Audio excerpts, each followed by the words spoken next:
Do. Did you text me?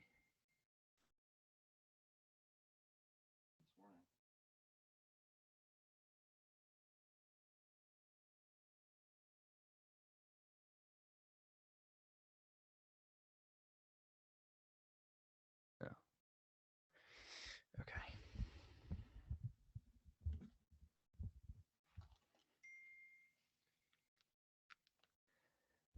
Testing. Testing. Oh, we got Bill Perry online. Can we move this up a little bit so it's not so far down? It's adjusted for my mouth. Yeah, but that's not mine. Better. Yes, it is better. You have to talk like right into the top. Yeah. Okay. Do.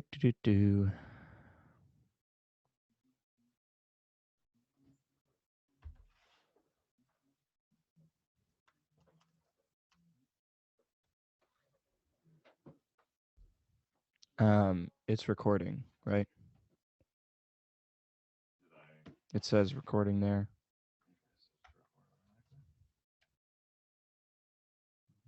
Cool. Can we go live on the Aldersgate page? You got it. Great. Mm. Do.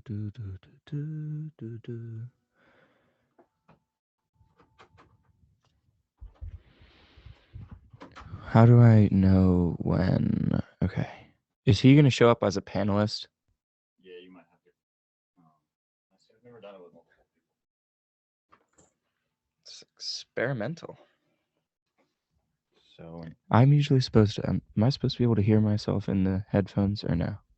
you should be able to. Because I can't. Good.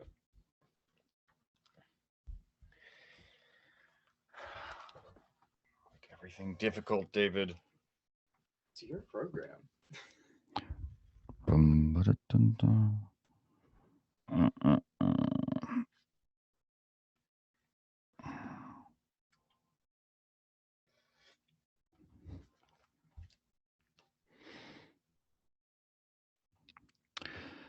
David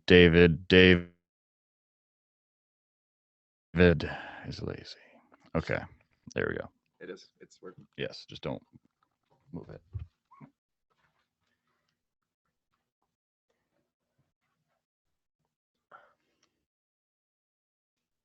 Got it. Yes. Can you hear yourself? Yes, I can. Wonderful. Oh, so nice. Love the sound of my own voice. I know. Sometimes I seduce myself. I'm glad we only have 2 people on here right now. Okay. Bill and Ed, thanks for being on time. We're just waiting on Eric to get online, and then we can go ahead and get started.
there is a Q&A option on here for those attending. Bill and Ed, that applies to you guys right now. But you guys can ask questions throughout the seminar, and we will answer them to the best of our ability.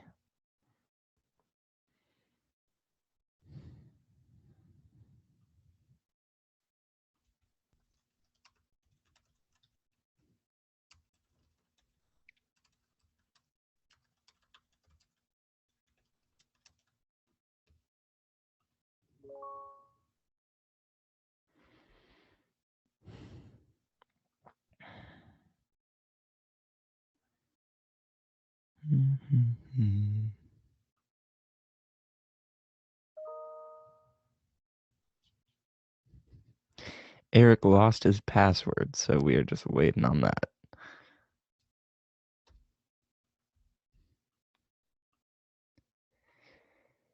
Just to give you a little bit of background on Eric, he'll give himself a fuller introduction when we get on, but he is a Roman Catholic theologian teaching at Carroll College in Montana, I believe.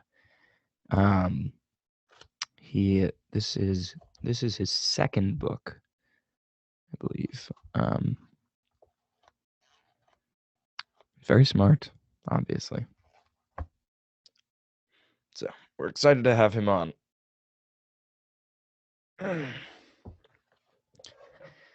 This is going to run about an hour, and then we'll be back next week to continue.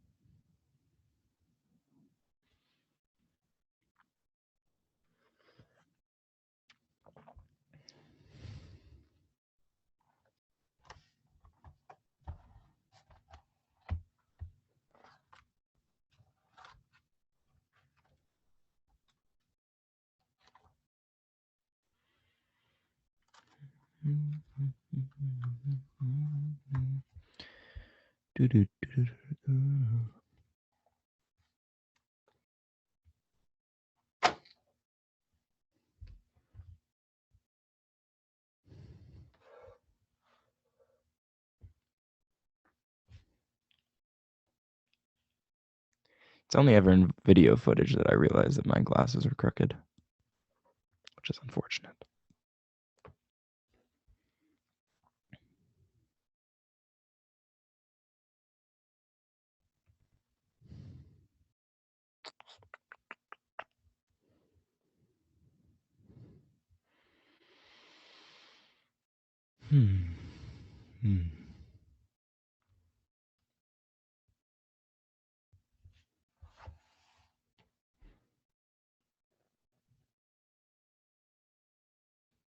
Sorry it's taking so long, guys. Just trying to get set up.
Sorry to keep you guys waiting. Just technology.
Should just be a few more minutes and then we'll get started.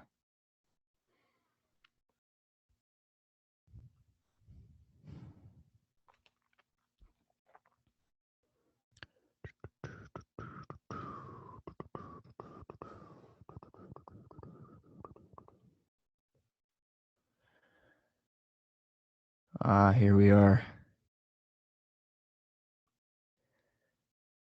There we are. Hey. I can't hear you. There we go. Got done. Awesome. Great. Thanks for joining us. Yeah, thanks for having me. I guess I'm not a royal we here. It's all right.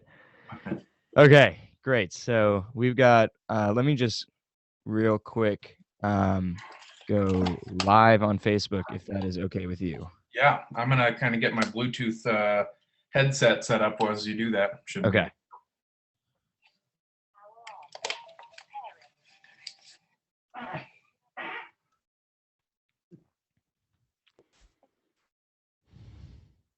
The internet in the church is pretty bad. You know, the internet in the church is always bad. Yeah. I've never been in a church that had good internet. Is my can you hear my audio just fine? Yeah, I can hear you. Good.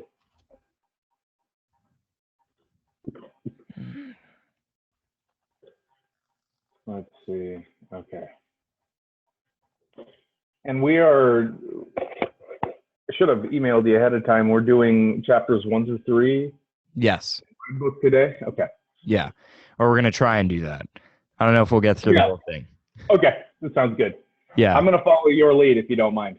Yeah, no, absolutely. My plan was to just go through, talk like page by page, essentially. Yeah, that sounds good. Great. Let me pull up my electronic version then. Can I make this on my Facebook Live too? Can I share it? Absolutely. Go ahead. Please. Do I do it through you or through Jason or through Aldersgate? Aldersgate is fine. Okay. Yeah. That'll probably reach the most people. Got it. Okay, mine is not working. All right, it's fine. Whatever. We will get that figured out for next time. It sounds good. But we should go ahead and get started. I mean, we can post. It's being recorded, so we can post this. We can post this on Facebook later. Oh, awesome. No, I believe we're on. You made it? I think we might be on. You completed this episode challenge? Yes, we are on. Sweet. Great. Okay, wonderful. Well, so we've got 2 people on the chat right now, and more people will probably log in as we go on. And people will watch it on Facebook as well. And since it'll be recorded and posted there afterwards, there'll be people watching it at the dinner table and whatever. So awesome. That's great. So why don't you give yourself a little introduction here? Let's talk about who you are, a little bit of your story. Just Yeah, absolutely. So I am currently I have a very German-esque title. Look at some German professors and they have like these massive titles attached to their names. And I somehow got one attached to mine. I think it's hilarious. I am not only an associate professor of theology and philosophy at Carroll College, I am also the Archbishop Raymond G. Hunthausen Professor of Peace and Justice. And I bring peace with a sword and justice with a shield. So what does that mean? What sort of classes do you teach in that? It's not a set of classes. It's more how you're going to dedicate your research, how you're going to how you're going to draw students into research. It's named after a famous bishop in the Catholic Church, Bishop Raymond Hunthausen. He was the president of Carroll. He was the bishop of Helena, and then he was the archbishop of the diocese of basically Seattle. And Gotcha. he got in trouble in the 80s or the 90s during the height of the Cold War. It must have been the 80s then. Because he withheld half his federal income taxes due to nuclear power or nuclear missile submarines coming into the docks at Seattle. He thought we were on the brink of destruction. He thought it was contra the message of Christ, so he withheld half his federal income taxes. Wow. Got in a lot of trouble both from Pope John Paul II and the government, but he always stood by his principles of putting people first. So he's a big symbol for this notion of what it means to be peace. And he brings a good sense of what I'd call Montana hospitality wherever he goes. So Good. Yeah, that's a really incredible story. We don't have enough of those people living today. yeah, he's an amazing guy. He and his brother live in Helena still. Got to talk with them, and they're hilarious. I know it's not about him, but he told me this really funny story when he was the president of Carroll, or he was at least teaching there, or football coach or something. I don't know. But he heard some noise outside the window, looks outside, and there's someone pulling a 6-pack of beer up with the string. And as it got to his window, he took a beer out of it and just went back inside. And I thought that was really telling as to who he is. So he's a good guy. That's good. More about me. I am a sometimes happy father of two. Any parent out there will know what I mean by that. Yeah. Mostly joyous. I have a beautiful wife, a lovely dog, and 2 cats, and we live right up against public land here in Montana, which is amazing. So we get to go out and we get to wrestle bears whenever we feel like it. Awesome. But my story is, my family for the most part was my mom grew up Catholic, left the Catholic Church when she was young because frankly she got beaten by nuns. Can't blame her, right? Yeah. My father was the son of sort of an itinerant early evangelical preacher throughout Montana area. I grew up in the auspices of what you might call the deep Pentecostal church, and we were sort of half-hearted members for a long time, and I became an official member of sort of the Assemblies of God when I was 15. I had lost my father in an untimely manner, and this church offered a great and deep amount of love to me. So I was a part of that church for the next 7 or 8 years of my life. With the emphasis on spirit and the affirmation of what I'd called sort of standard fare evangelical theology, aside from the affirmation of spirit and spiritual giftings and whatnot, a lot of questions arose for me during that time. And you could say I've spent the rest of my life trying to sift the chaff from the wheat and try to understand what it means to talk about God, what we mean by that concept, where we think it directs our lives, and how we refrain, if you will, from falling into certain cultural traps that I think we've been bound to for 400, 500 years now. So that's a great introduction to the first chapter of the book. And so one of the first points you really make is the difference between the God of reason and the God of relation. Hmm. So do you want to tell us a little bit about that? Yeah, I'd love to. So a lot of this book is actually based off of what I think is the right insight of Pope Benedict. Sorry for those of you who aren't Catholic. I do reference Catholic thinkers, just kind of how I'm rolling these days. So take it as I have you great will. appreciation for the Catholic tradition. Cool. Yeah, Good. my godmother is Roman Catholic, and she's one of the most wonderful people I know. Awesome. So Awesome. That's great. Pope Benedict has this great quote in his Introduction to Christianity where he says, the early church had basically a choice. It experienced whatever it meant to experience the divine in Christ and in the life, death, and resurrection of this man. And it had to make a choice then as to how to interpret the God to which this divinity is attached.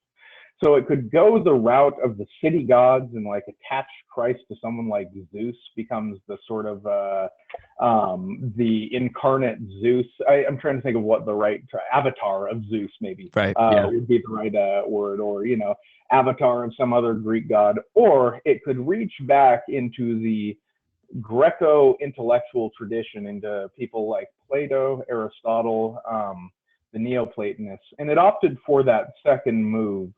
And it opted for that second move because the God of reason is indistinct from what we might call truth with a capital T. It is the source of order and the source of intelligibility in the world. And really, in some ways, that's the most you can say about this without incorporating, I mean, you can say a little bit more, parcel those out, but that's the most you can say about such a God without incorporating some other categories. But that's not good enough from a Christian perspective.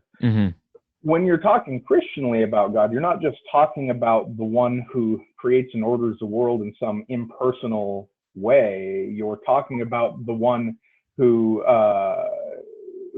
immerses himself into the world so as to draw it back, as I would argue, into what it's supposed to be. So this becomes the Christian reinterpretation of the Greco-Roman notion of God through Christ.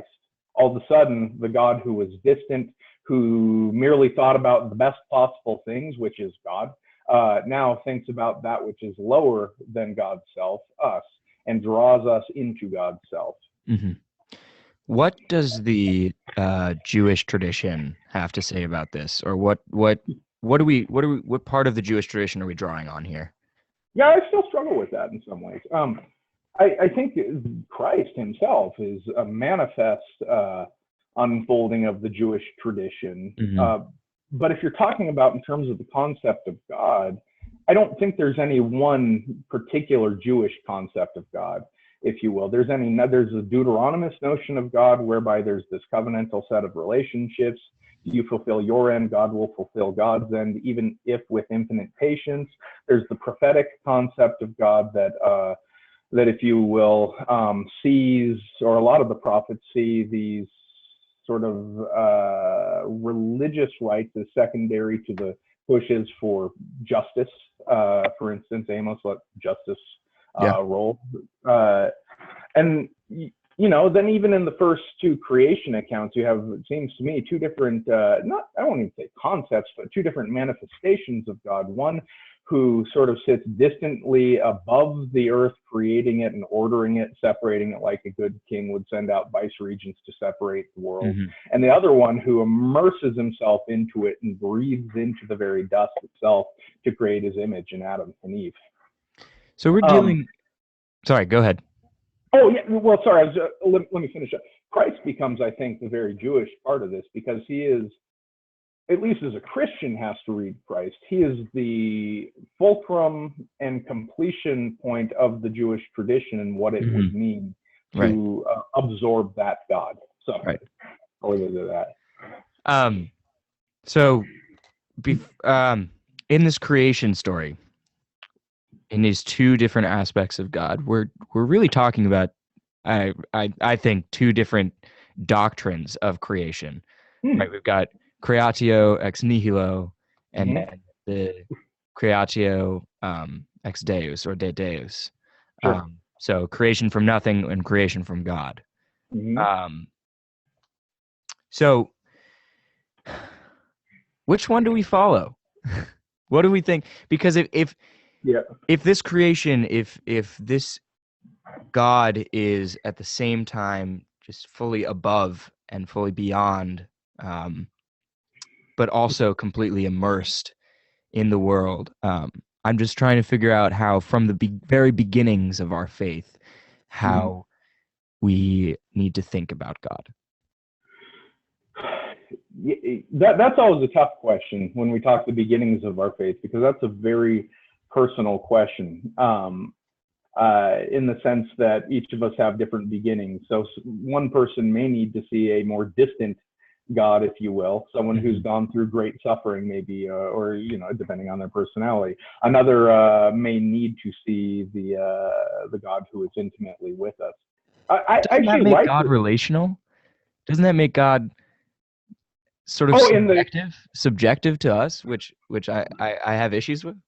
Well, I would argue that our relationship with God is in some ways subjective. God is not subjective. God is.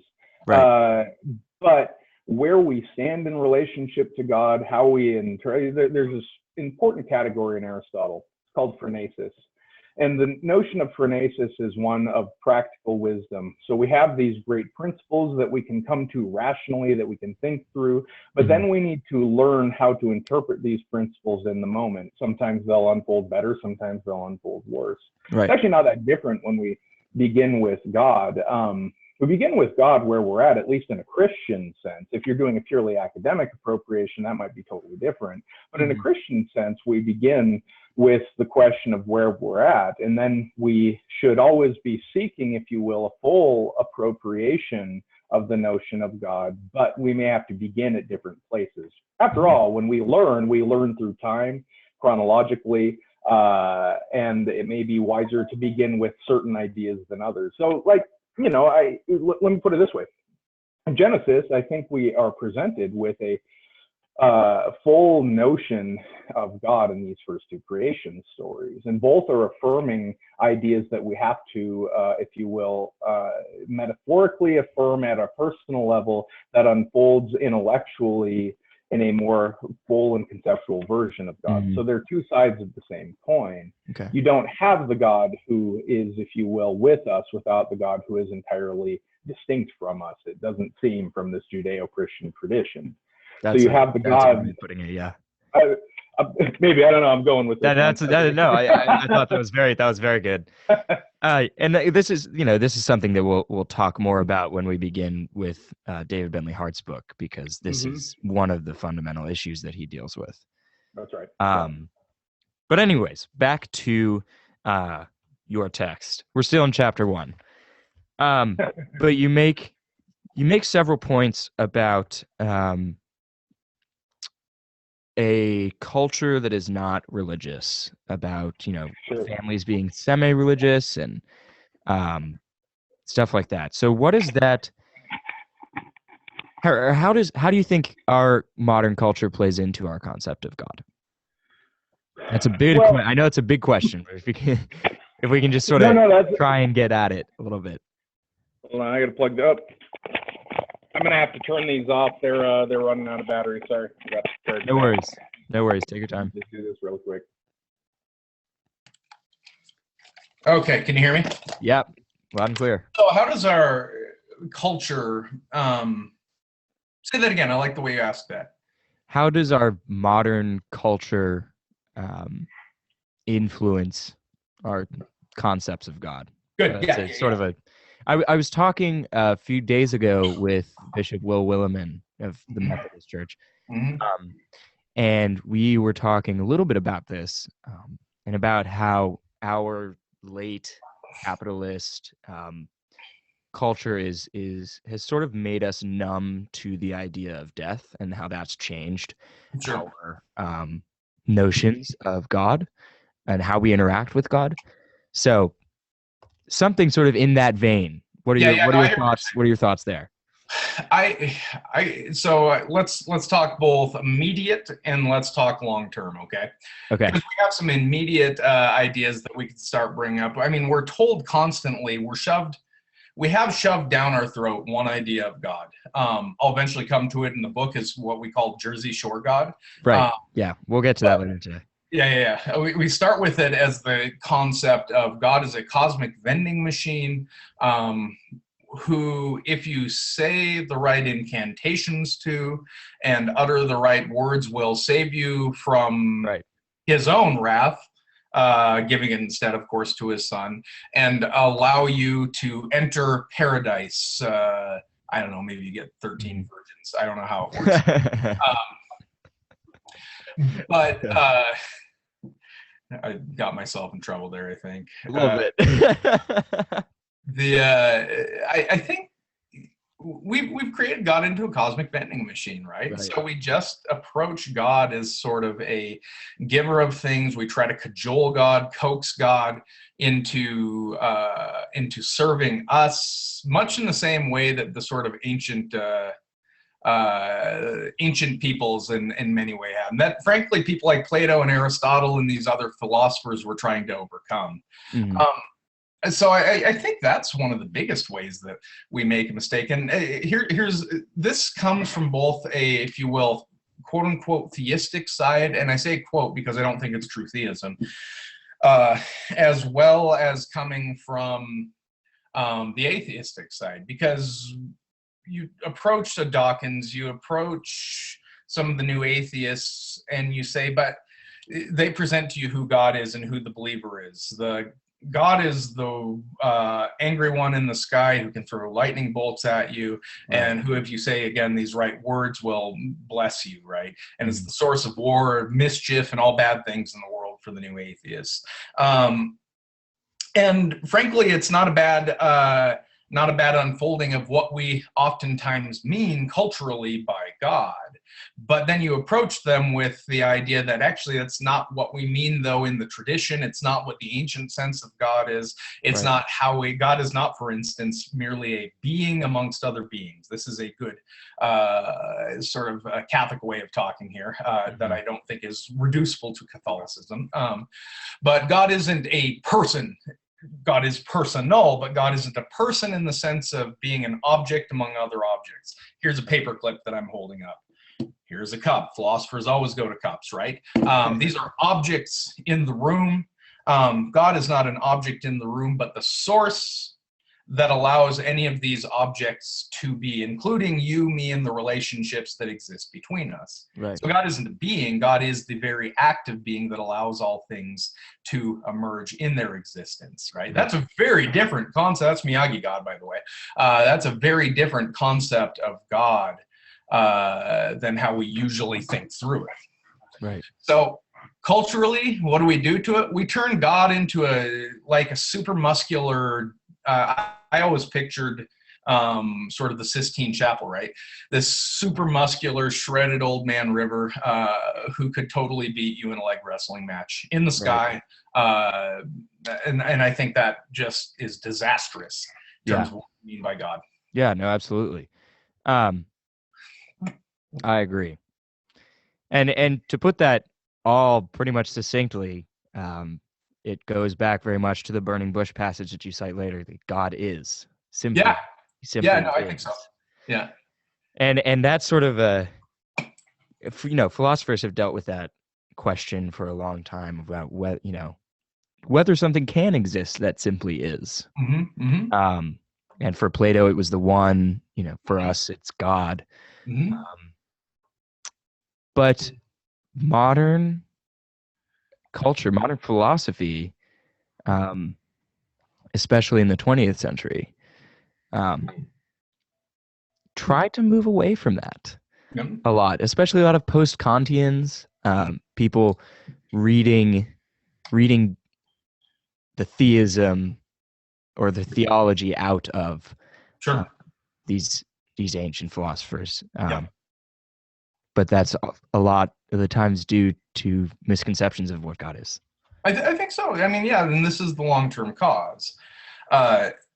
Look, I can confess this. My church screwed up in the Middle Ages, right? I probably we've gone through a recent sex abuse scandal that has rocked this church to its core, and rightly so.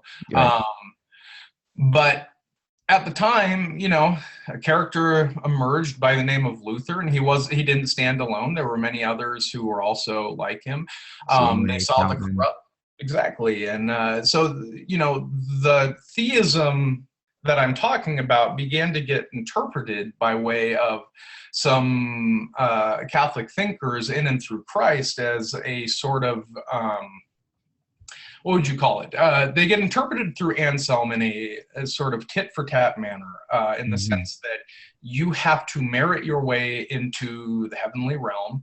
And those merits, if you will, can be bought and purchased via these avenues, right? So then you have the indulgences, right? Exactly, indulgences. You then have the Reformation that's not based only on these indulgences, but a deeper and broader corruption that gets dealt with to a larger degree in the Counter-Reformation. But Luther, when he looks at the tradition, he thinks what is manifestly wrong with it, among other things, is it's what you would call its notion of justification. Right. So for the Catholic, justification means this: there is an internal transformation whereby you are becoming more Christ-like. Now that was interpreted, and there are ways to reinterpret that Protestantly, by the way. Right. Yeah, obviously. That meant, for instance, a legal jargon in the Middle Ages, whereby you bought these indulgences and you were therefore transformed in the same way that the Eucharist sort of transforms you. St. Ignatius of Loyola said, no, this is a spiritual transformation whereby we have to seek spiritual perfection. But Luther is saying, no, you aren't seeking spiritual perfection. That would mean that you are seeking your own salvation. That's ridiculous. When I go to confession and I see the sin that I manifest in, I can't save myself. And so Luther says, no, there's this notion of justification whereby God sees you, you're the dung heap that you are, and God puts a silken blanket over you, right? Or right. Some sort of beautiful blanket. Which is Christ. Which is Christ, yeah, exactly. Yeah. Which is Christ. But it's actually important. Now, we're totally nerding out here, but I think this is really important. Yeah. You see, Luther's concept of justification depends on a very specific concept of God, just as the Catholic concept of justification depends on a very specific justification of God, at least when the Catholic concept is rightly interpreted. Right. For Luther, he was affirming, in some ways, the voluntarist God, or the God that I call Jersey Shore in this book. Mm-hmm. God is not bound by nature. God is not bound by anything. God's will is not bound by anything but God's will. So God can do whatever it is that God wills. That's why Luther, by the way, is absolutely terrified of any other vision of God except for the one found underneath that of the cross, because any other vision of God is one whereby God is totally and completely unpredictable, and it's only in and through the cross and the remembrance of our baptism and the continuation of the seeking of Eucharist that we find a God whom we can confide in, right? Right. And that's the Christian problem, is that it's only that God is really, I mean, not entirely, but Luther was right in that, like, the only way for us to interpret God is through the cross. For our God to be intelligible is through Christ and through the cross. I ultimately agree with that. I go hyperpartisan. I mean, he went about it the wrong way, but yeah, no, exactly. Yeah, like that. God becomes meaningless without the cross. I do affirm that absolutely. Mm-hmm. So Luther develops Luther latches on to a late medieval notion of God called the voluntarist concept of God. God can do anything. This to be contraposed to the previous concept of God, whereby God is the God of nature in certain ways. Nature is a direct expression of God and who God is. And we can see, if you will, the handiwork of God in nature. And indeed, God can't simply change nature. I mean, there are going to be arguments about this. Aquinas argues by way of what's called secondary causes. But God simply cannot change nature for the sake of changing nature, because it's already a good expression of who Right. God is, right? Because that's what he declared it in the beginning. Exactly. And this is how Catholics came to interpret justification as well. There had to be an internal justification in and through our very nature and our seeking of it to indeed find salvation, combined with Eucharist, right? So we have now these two different concepts of God that have emerged, both of which we could also go through in terms of the notions of knowledge, but that Jersey Shore concept of God becomes the God that we've latched onto, in some ways corrupted, by the way. I am talking about a corrupted version of Jersey Shore. I disagree with Luther on this point. Right. But he also doesn't have as corrupt a notion of this Jersey Shore notion of God that we're discussing. This God highly depends on revelation. Again, we come back to the cross. We're terrified of God except for in light of the cross. Well, now you get a group of British empiricists emerging in and through the Enlightenment, or there are any number of Enlightenment thinkers who are saying, yeah, but I look out at nature and it's ordered. And it's not merely, if you will, some chaotic thing whereby God is exacting revenge around every corner. After all, Benjamin Franklin can build a lightning rod and harness not only the power of lightning and through electricity, but prevent it from burning down buildings, right? So there's an order to nature. Now emerges what I call the deist, or what I call in my book, the retired Oprah God, or the deist conception of God. Right. And this has actually become the God, if you will, that we have associated with classical theism. It's become the God that we think through in many ways when we discuss the notion of God at all. And and what it's done is we've taken the combination of deism and Jersey Shore, we've turned God into a huge man in the sky with sweet lightning bolts, but at the same time, one that we can manipulate, one that isn't bound, if you will, to the laws of nature, and out comes the modern concept of God that we've ruined. Which is two points to that. That's hard to reconcile with, actually 3 points. The first one is that's hard to reconcile with a much more orthodox notion of impassibility. It is. Second, it's hard to reconcile with the idea that God is ultimately and in his fullness good. Yep, that's right. Right.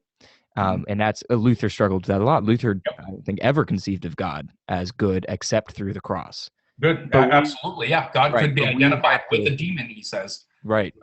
And which is like so hard to conceive for us. I guess as modern day thinkers, it's hard. Yeah, it is. And the third point, this goes back to what you were saying a few minutes ago about the different doctrines of justification. But they both go back to readings of of Paul and other New Testament epistles.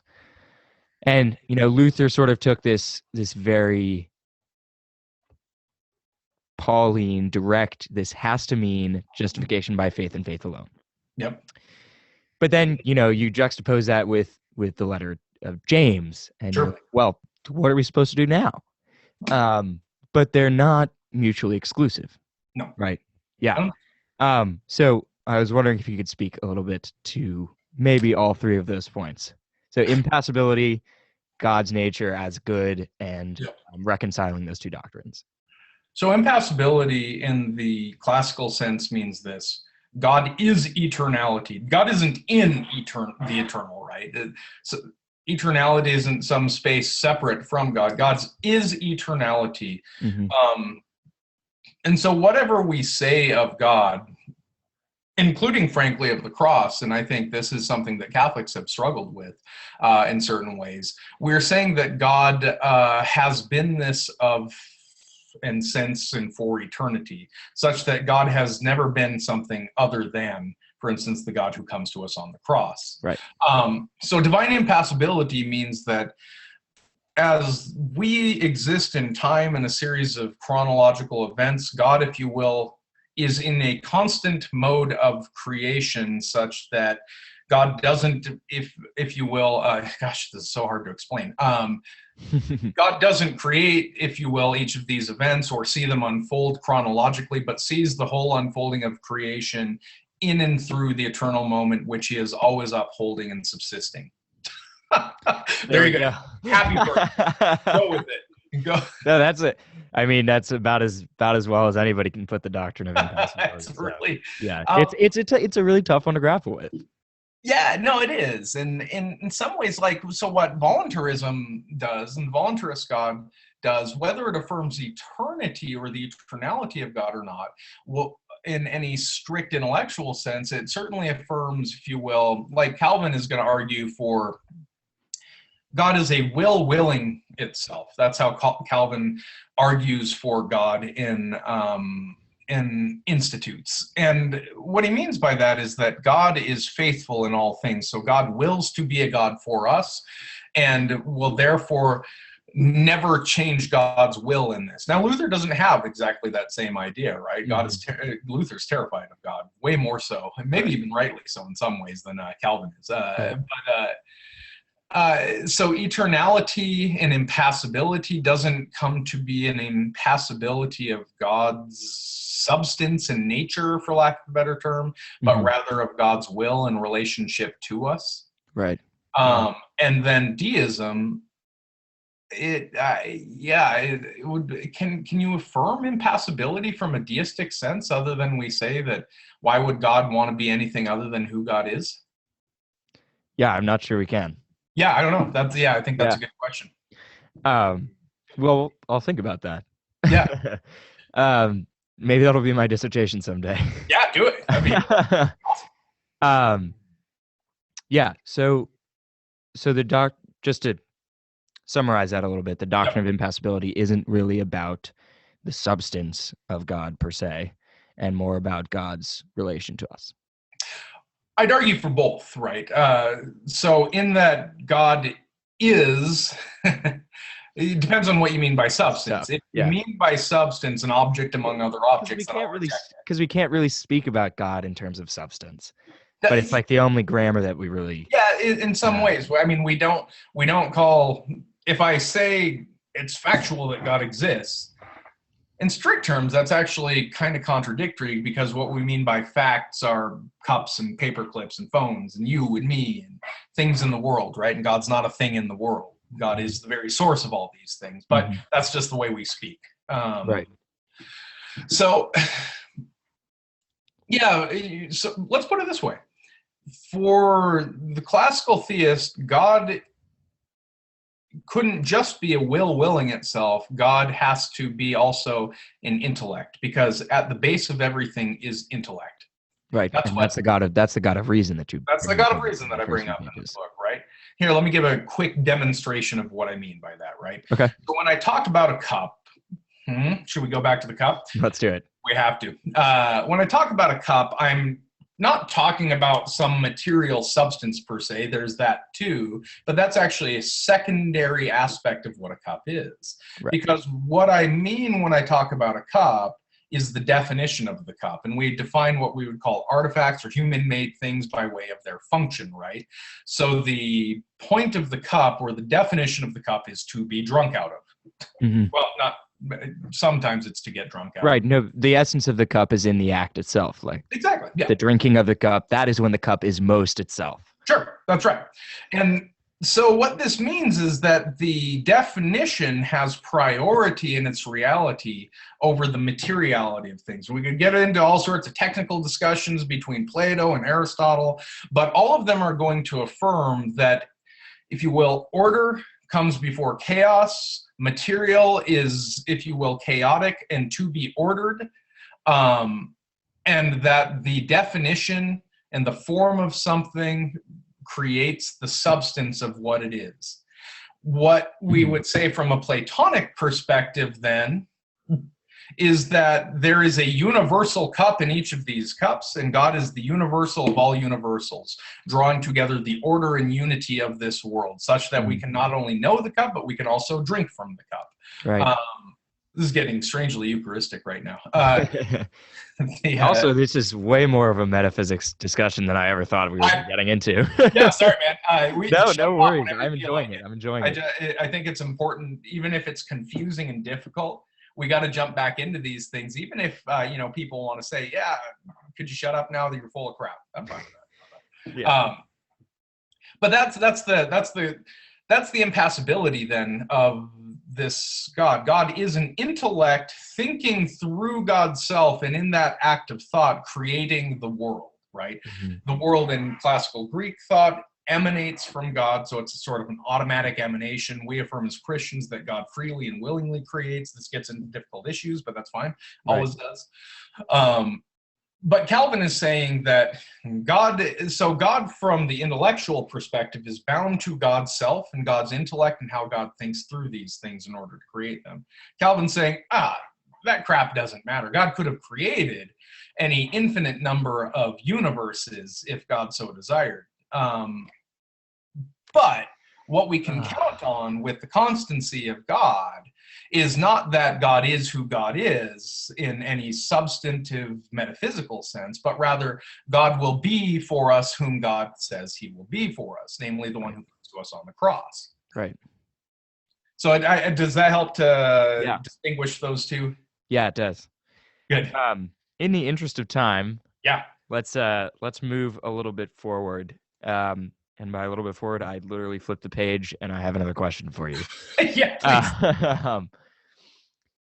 Let's talk a little bit about what is sort of colloquially called transaction theology. Ooh, I've actually never heard this, so inform me, enlighten me. Okay. Well, I'm sure you're familiar with it. I think I'm already catching an idea of where you're going with this, but I want to hear you out. Yeah. Basically, it's that. And this sort of goes against a lot of the message of the cross. Yeah. But if you do things, God will save you. Yeah. It is, or even with the cross, like Jesus is a payment for you. Exactly. And part of that is okay. We can work a little bit with that, but then we're reducing Jesus to like cash essentially. Yeah. Yeah. Which is a lot of what mainline Protestantism has been doing. Catholicism has its own way of doing that. Don't worry. Right. Yeah. I mean, we're all guilty of it because it's hard to speak about it without those terms. I agree. Yeah. And that's just part of our very economically driven, grammar and structure of our world. But there are problems with that. Right. And there are problems that deal with the very nature of God in that. In that God simply, offers this for us as if there was any payment we could give him for salvation. Yeah, that's right. Yeah. So could you speak a little bit to that, maybe? Yeah, I'd love to, actually. I mean, Anselm, transactional theology like this comes out of this medieval character named Anselm. Anselm is actually he's a bishop of Canterbury. He's actually a super sweet dude, apparently, known by the monks and his abbot as being a very kind and gentlemanly abbot, right? Right. But he has this transactional theology that in some way affirms the infinite justice of God has been upset in and through our sin. And this is impersonal, by the way. God has to be rebalanced in some ways. That's an improper way of expressing it, but it's some ways, and that can only be done in and through and by God. So if you will, Christ comes to us as both God and human and repays the debt owed to God, rebalancing, if you will, the infinite justice of God in and through death on the cross, while at the same time taking that punishment in and of himself. So we have this sort of what's it called? Vicarious notion of salvation in and through Christ. Now, the biggest problem with this, actually, Anselm means it in one of the most beautiful possible ways, that God cares more for us than God cares for God's self, and so takes on this notion and does for us what we could never do for ourselves. Actually, I think Anselm's being quite awesome there. But where he Yeah. Yeah, but that's different than treating Jesus as a transaction. I agree. You know, I agree. there's And- so yeah. And Go ahead. the biggest problem that arises with any of this is, I would argue that we are always already in infinite debt to God if we want to talk in transactional terms. Right. Doesn't matter if we exist in sin or if we're in this perfect state of the garden. We're already in a state of infinite debt to God in that we are contingent and God is not. So Mhm. let's go back to that notion earlier. God is the very act of existing, so that we could say that God's identity is already caught up in God's existing. God cannot not be. Right. You and me? Well, I could take a walk down the street and be hit by this is Montana, hit by a snowplow, eaten by a bear, rammed by a big ram horn, right? Or Right. Perhaps run across someone who's a little bit too frivolous with their Second Amendment rights for my own good. This could happen to me here, right? I don't have to continue to be. There's nothing about me and who I am that this world demands. Right. We're not that important. I also Right. came into being. Our parents bumped uglies, for lack of better terms. Oh. I know, I'm sorry. It happened with all of us. Oh, I know. I just that's fruit of yeah, our yeah. You children's never want to love. think about that as like a 19-year-old. I know, but you are the fruit of your father's loin. Oh And god, you're killing me. I know, I'm trying to. That's a good thing, right? This is our way of emulating. Ultimately, yes. The image isn't a good thing. Right, right. This is our way of emulating the divine, right? That we procreate chronologically in the same way that God always is by God's very essence. Mhm. Why did we start talking that way again? I was trying to gross you out so much that We were talking about transaction theology. Yeah. So there's nothing we can do, even at the material level, to bring ourselves into existence. So we are infinitely dependent on God as the very act of existing for our very being, even in our sin, for instance. So it doesn't matter whether we're sinful or not sinful. We already exist, if you will, in an infinite debt to God for drawing us out of nothing and making us into something. Right. So Yeah, we don't have to put that out of the transaction grace of himself, right? This is the goodness of God, is that he created from nothing this world that he loves so much. Yep, that's right. That's right. Yeah. Yeah.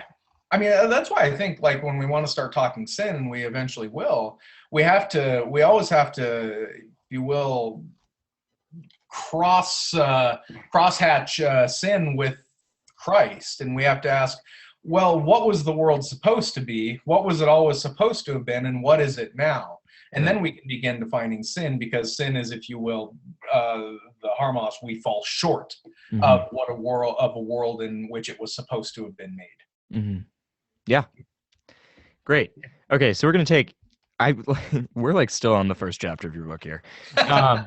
So We've gone through the other chapters we're in gonna part. take like five more minutes to get through the last few pages of this. Sounds good. Last few pages of the first chapter, and then we'll spend like the last 15 minutes of this, since we got on a little late, just running through each of the caricatures that you.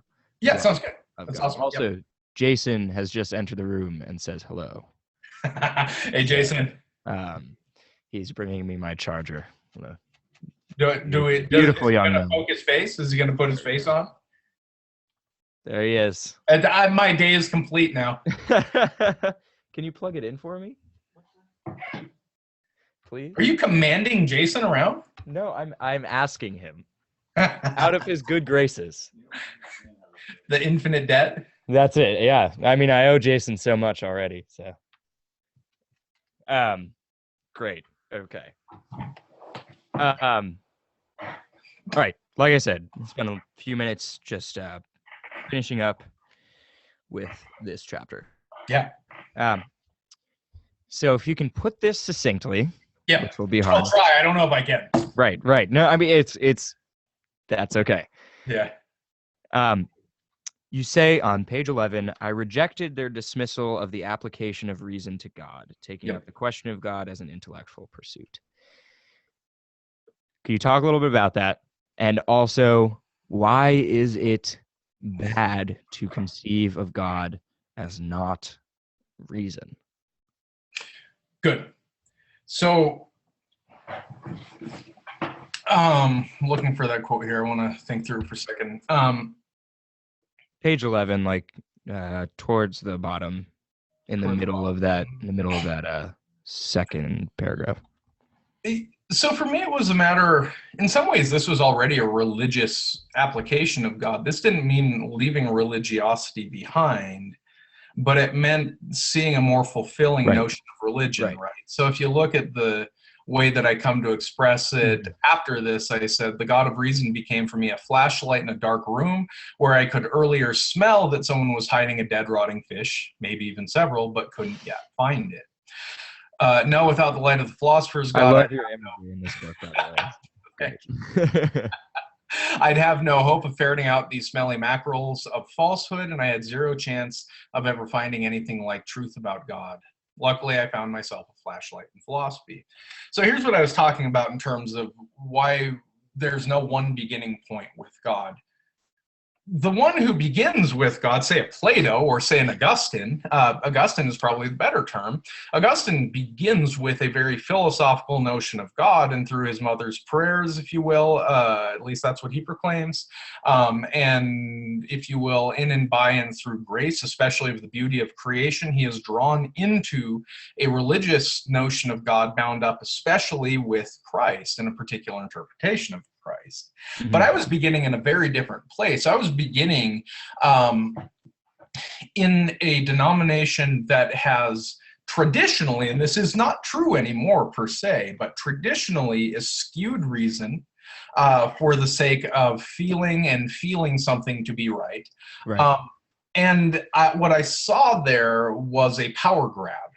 And I saw that people were trying to abuse, maybe not really in any sort of strict sense, but keep me in line in and through the suppression of the notion of reason.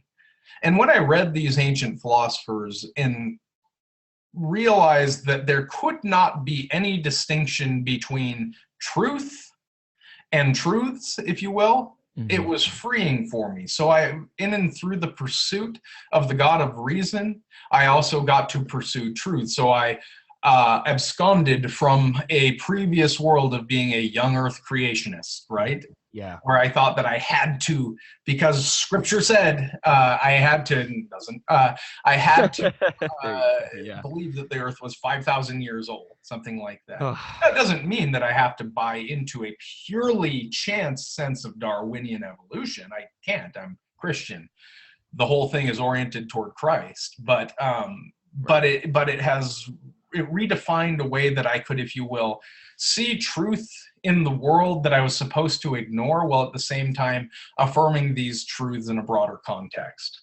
Yeah. So can you ignore the God of reason? I don't think you can ever ignore the God of reason. One should always see reason, at least from a Christian standpoint, as a grace that allows us, if you will, to critically analyze, ferret out, affirm, reject, some of the ideas that we're presented in the pulpit. Jason, hope you're still in the room, or elsewhere on a sort of weekly basis. Right. But also, like I argue later on in the book, it's not good enough. The God of reason doesn't come to us when we're suffering. Right. Yeah. Good. Thank you. Yeah. Let's just make one more point. Actually, two more points. One is a pitch to all of the people who are watching this who have asked me the question of whether or not I believe in evolution. It's just frustrating sometimes, because like it's just a question we get all the time. Which is that like, yes, I can believe in evolution, but not in a strict Darwinian chance sense. Exactly. God had a role. God was the role. Mm-hmm. But things evolved, right? Creation didn't happen in 7 24-hour days. Yep, that's right. It's a way of allegorizing it, a way of Exactly. making sure that we understand why we are in the place that we are. Exactly. Great. Okay.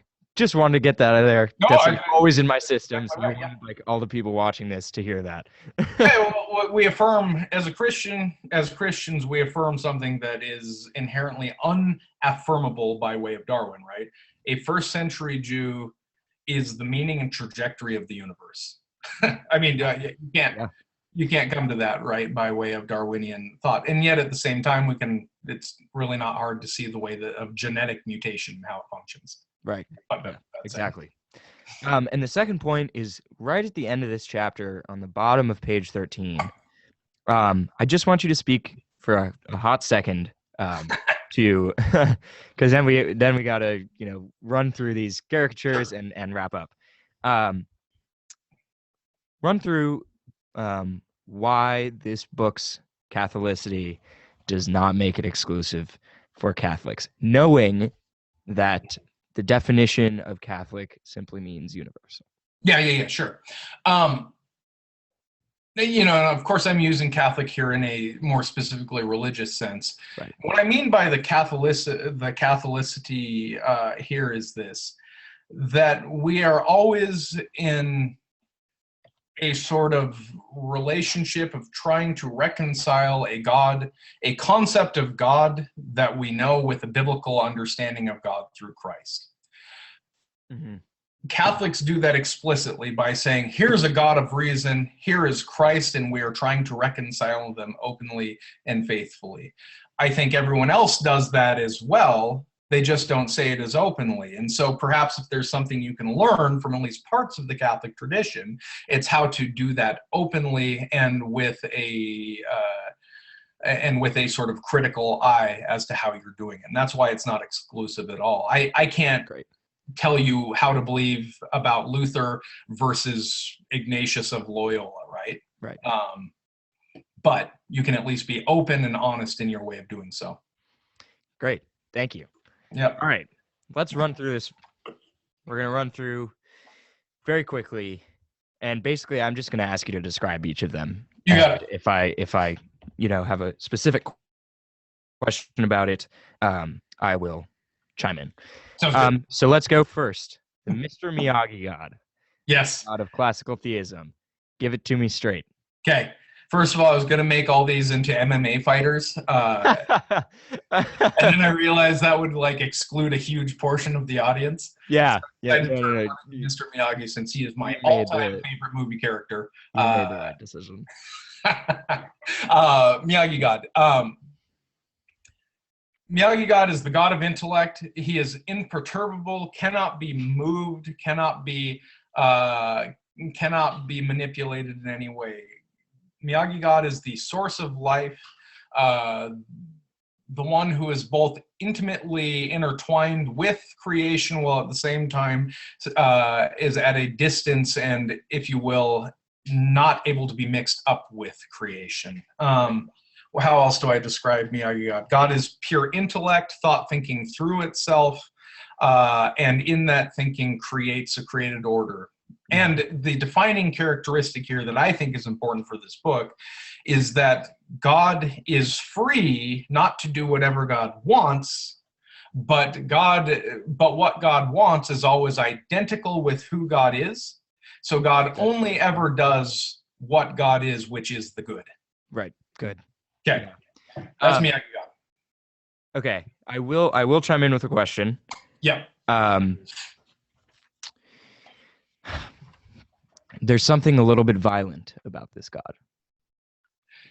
How so? Tell me, because I mean it's built in some ways. Yeah. Okay. So obviously in the metaphor, Mr. Miyagi does karate, right? Yeah. So there was I'm trying to find exactly where I wrote this note. But basically what I'm remembering, I can't find it. What I'm remembering is something about basically almost reducing God to a utilitarian calculus of what is the least painful method, right? So when we're talking about Miyagi, he only ever fights somebody, to not Sure. to have less people hurt, right? He fights in the second movie, he fights the bad Cobra Kai dude, right? Mhm. But that's only right. because he's about to beat up his, student, I like right? it. So is there? And I don't know if maybe that's just a question of the metaphor that we're using, but it's hard, especially as a Methodist, Yeah. to think about God in any terms that are violent. I like it. Yes, I think it's a function of the metaphor and not of the concept, and yet the concept has also been used violently. So I think you're right to see it within the metaphor as well. In the concept, God is imperturbable in the sense that God doesn't and need not fight anyone or anything, right? Mhm. But yeah, in the metaphor, and I even used the metaphor in chapter 4 to say that as soon as any of the other gods critique this God, he can totally kick them in the face, right? And reverse all their attacks. Right. So yeah, I used blame that one more on me. I used the metaphor somewhat violently. But really what I was latching on to. Right. There is that part that a lot of people read the Old Testament and they say, wow, this is a very violent, angered God.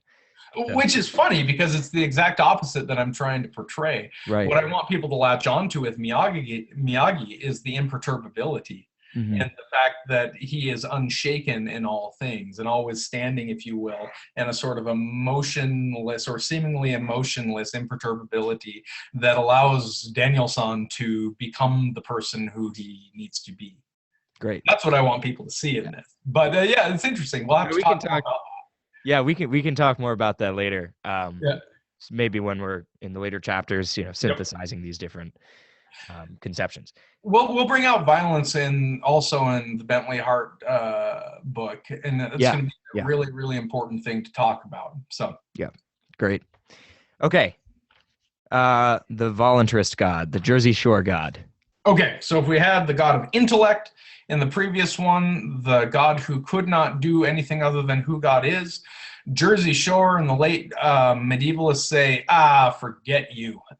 We don't need to bind God to God's self. God is an absolutely free will, and reason merely follows a will rather than a will following reason, if you will. And so God acts in the world, acts spontaneously, creates individual things rather than natures, and therefore has total and absolute control over the world and how it functions. Mm-hmm.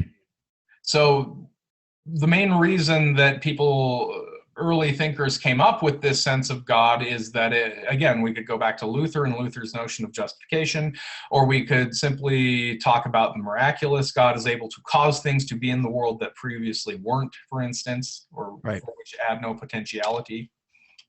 Does that make sense? Yeah. Okay. That's good. I didn't really have any questions on this one other than, I actually let me throw in one for the audience. Yeah. If God is ultimately good, and I think the voluntarist conception of God throws that away, can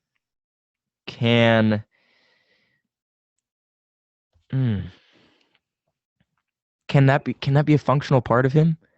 In the voluntarist method, can God as ultimately good be a functional part of his being? I think goodness is always arbitrary in this sense. Of course, it is even in. See, I think goodness isn't.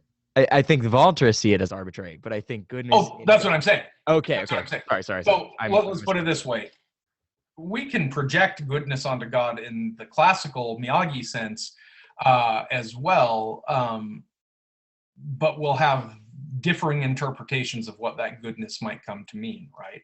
But in some ways, we're all seeking the truth of the good and through God, who is the good itself. With Jersey Shore, goodness simply means this. So there's this famous question in the Euthyphro where Euthyphro asks, or Socrates asks Euthyphro, are the gods good because they are bound to something higher to themselves, or do they simply make the good as to what they want it to be? And this is the same question that we're faced with in terms of Jersey Shore. Yeah, God is by definition good, but that's only because God is the strongest and the might makes right at the end of the day from this concept of God. Does that make sense? Yeah, that's great. Okay. Retired Oprah God of deism. Yep. People got tired of the revelatory claims of Christ, and especially the way that later Protestants came to use this in sort of power plays. They said, no, there's order in the world. God created an order, and God is no longer a part of that order. God split, but we have the handiwork of God through which we can see God, in and through the empirical sciences especially. Mm-hmm. Yeah, I think many people conflate this view of God with the impassibility exactly version of God. God. They conflate it with classical theism. I agree. Yeah. I think that's very dangerous for us. Yeah. Okay, so before we go to your grandparents' pantheon, what can we say very quickly in like 1 minute about a reconciliation or synthesis of these three visions? Deism. It's right. There is order in the world, and we can, even if we can't affirm God in and through the sciences, what we can, that's not a bad thing, by the way, for me. The sciences are only affirming a very specific notion of knowledge in the world. Right. What we can do is affirm orderliness, and that's never a bad thing. Draw that now into Jersey Shore. Jersey Shore rightly saw that there has to be incorporated something like freedom in God. Mm-hmm. So when we talk about classical theism, which is where I will ultimately go, you always have to do so with the sense that there is freedom in this God, but it becomes difficult to talk about what that freedom means. Freedom has to be defined within the character of God. In other words, yeah, this is going to get too complex too quickly here. So I'm going to stop there and say this instead. What Jersey Shore gives us is a very Christian notion in some ways of God, whereby we recognize that God is not merely a principle of knowledge, but a God who is for us. And the one who need not have come to us has scandalously, as Paul says, come to us in and through the cross to be with us. Yeah. That I think Jersey Shore has right. I harp on Jersey Shore, and yet it's right here. Yeah. We'll get into this more into the deeper synthesis of these later on in the chapters. Sure. But also, I have to disagree with you on your mayo tuna ratio. Dude, no. Come on. Okay, I have bad experience with mayo. Fair enough. So I was on a service project one summer, and not unrefrigerated mayo. Oh, dude. No. It was no. Hear me out. I was dared to drink a packet of mayo in exchange for a soda from the vending machine that none of the kids, were allowed to shop from, right? I was like, oh, this is reasonable. It'll be like drinking ketchup or mustard. And it was disgusting. It was one of the worst experiences of my life. That's hilarious. I was sick for a good 30 minutes after. That's awesome. It was, so I'm always opting for less mayo. That's great. Okay. Anyways, we've got, I think, 2 more, if I'm correct, to get through. First, Hippiant, God of process theology. So why don't we say first, what is process theology, and second, the Hippiant in relation to that? So process theology takes a sort of vision of the person and incorporates it into the universe. So just as we might say we have a soul or spirit, some sort of non-material part of us that helps to make us who we are, and that is sort of character building, etc., so too does the world. God is, if you will, the world soul. And just as the soul in us is defined by and relates to our body or the self, however we want to talk about it, so too is the world soul in relationship to this world. in some ways being altered by, now there's these claims, I think false ones, claims to having some sort of steadiness in the concept of God in this. And I think that process theologians need to just simply go full Buddhist, frankly, and do away with their false notion of truth. Trip Fuller, you hear me here. I'm doing another series. I'm supposed to do another series with Tripp on the Jesus book. Awesome. Tell him I said that. You remind him what I do not interpret his person with his miscalculated concept of God. But here's what, maybe I'll leave you. Maybe I'll leave you to tell him that. Yeah, that's fine. I do all the time. And he thinks I'm entirely wrong, so no worries. There we go. I'm sure we'll have fruitful debate then. I think I agree with you on a lot of this. Fair enough. Here's what I think what I think process theologians are, there's a call and response between God and creation. What God is trying to do is call creation to its best possibilities in the same way that we try to enact ourselves in this world in our best possibilities. And so there's these moments of what process theologians call concrescence, whereby the whole world concretely forms into a unified whole. There are actually some process folks who said like a 30th of a nanosecond or something. I don't know how you come to that calculation, but it doesn't matter. That's not giving them due credit.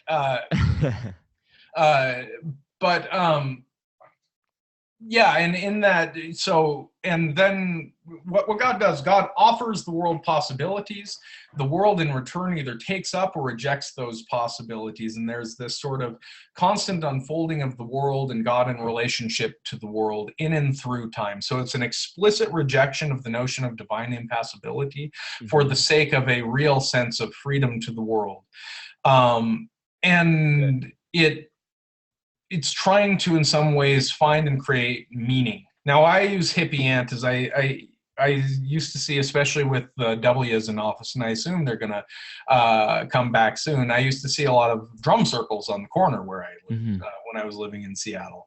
And I always thought they were kind of hilarious, but I also got it because there seemed to be a real sense of camaraderie that emerged in and through them, right? Absolutely, yeah. I see them around DC sometimes. Yeah, fair enough. I mean, there's part of you that wants to laugh at it, honestly, but there's another part of like, okay, fine, do it. Yeah. God is the leader of a drum circle, drawing all religions, all persons, all beings into, if you will, a unified rhythm. That is the metaphor that I use. And this is done through your crazy hippie ant, which just expresses many of the theologians and who they actually are in this tradition. So great. Thank you. Yeah. Okay, moving to the last one, Joan of Arc and the God of Hermeneutics. Sorry, I always mispronounce that word. I know. It's a tough one. Okay, so first, just tell us what hermeneutics is, what the God of hermeneutics is, and why Joan of Arc provides a good example of that. You got it. Hermeneutics, it's the way that we interpret our world. You applied it to books first, and when we took up hermeneutics, we said, what's the proper hermeneutic for interpreting this book? So we were looking for an interpretive principle by means of which to understand a book. But there are a lot of thinkers who realize, well, just like we do with text, we do with our lives as well. So we exist, if you will, in a narrative in our lives whereby we are constantly, as we do in a book, projecting a thesis, projecting a narrative, and then seeing if that thesis actually comes to light as we continue to live out our lives, right? Just as we continue to see whether in the Brothers Karamazov, Ivan is really an atheist or whether he's an atheist in disguise or something else, right? Yeah. Great reference. Thanks. Yeah, great book. Yeah, absolutely. So we one of David Bentley Hart's favorites, by the way. Oh, I know. I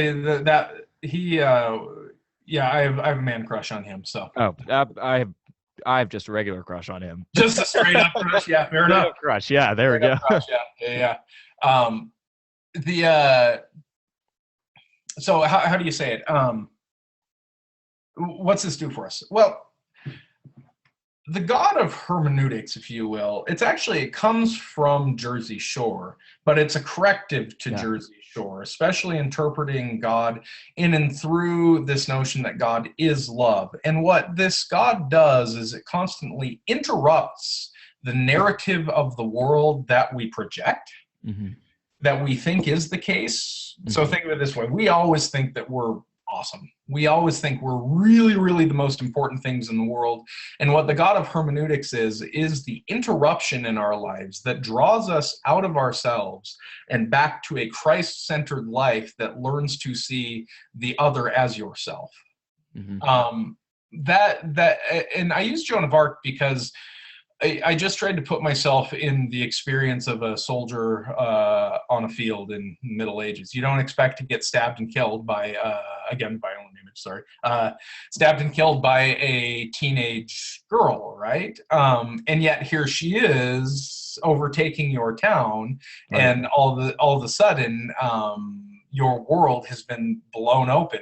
So is your gut, unfortunately, but your world's now been blown open. So the image of Joan of Arc is this: she defied all of our expectations, and she defies an expectation of what a peasant teenage French woman could be. And Yeah. this, in many ways, is much like God. God is constantly defying and should defy our expectations of what, especially in love. Yeah. No, good. I also just want to commend you on your use of female pronouns to describe God in several sections of this. I thought it was really good. I thought it because there are, one of the main descriptions of God in the Old Testament is wisdom, which Sure, that's right. Yeah, is a Yeah. feminine noun. absolutely. Yeah. Wonderful. So glad we just barely made it through it. Oh, actually, I do just one concluding question. Yeah, Isn't really conclusive sure. of our whole talk, but it is about Joan of Arc, or the God of hermeneutics. I want you to answer the question of the acolyte on page 48. Oh, let me look at that. Does this mean God is more of a happening than a something? I thought it was an incredibly poignant question. Yeah, and this, Tripp wrote all these, and he got to troll me throughout my entire book. Yeah, in fact, that's what God is for the hermeneutic God. God isn't something. Again, for hermeneutics, God isn't a being amongst other beings. And this they draw from that classical tradition. God is showing up, and they take especially seriously the idea that the only God that matters is a God that is for us. And the God that is for us shows up in our lives as an event, a happening that draws us beyond who we thought we were into who God calls us to be. Great. So Good. Great. Awesome. So that just about finishes us up for the day. Awesome. Yeah. Thank you for your time. Oh, my pleasure. We will be back here next week. And just to let you know, we had 175 views on Facebook. Cool. I hope you all enjoyed it. Sorry. I'll Yeah. try to keep it less technical next week, but these God questions get into technical questions. No, yeah, I know it's absolutely fair. That's sort of the point of this, is to deal with the technicalities, Cool. to make Awesome. to make the technicalities more accessible. Yeah, I like it. Yeah, I think that's right. Our congregations. Awesome. Okay, great. Thanks so much. We will be here next week, everyone. So Awesome. Thank you, David. Eric, thank you for your time. We'll see you soon. Awesome. Talk to you. You too. Bye-bye.